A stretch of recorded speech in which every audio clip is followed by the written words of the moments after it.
Technology has become an inseparable part of our lives, from learning to reading and even grocery shopping. It's all at our fingertips through our digital devices. The power of modern technology allows you to talk to strangers from across the globe at the touch of a button. Whilst technology is a great way to socialize and explore new opportunities, it can also easily lead you unknowingly on a very dangerous path.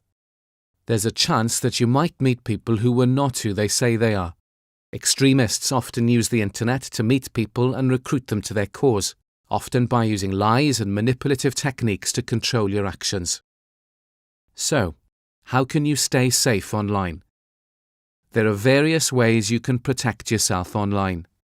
Be aware of the information you share on the internet and update your privacy settings if needed.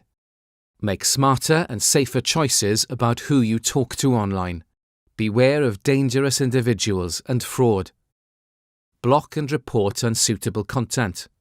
Double-check any information you find online. Question the source, motives, or influence. Before you like or share any information, make sure you use the share checklist. Source. Is the information coming from a trusted source? Headline. Did I read beyond the headline? Analyze. Did I analyze and check the facts? Retouch. Does the image look retouched? Errors. Are there any spelling errors or bad grammar? These checklists not only apply when socializing on the internet, but also when you're browsing social media, reading articles, watching videos, or even listening to podcasts.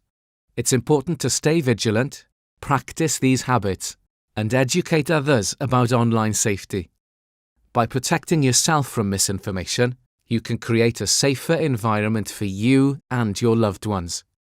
Together, we can create a society of informed communities and build a safer future for years to come.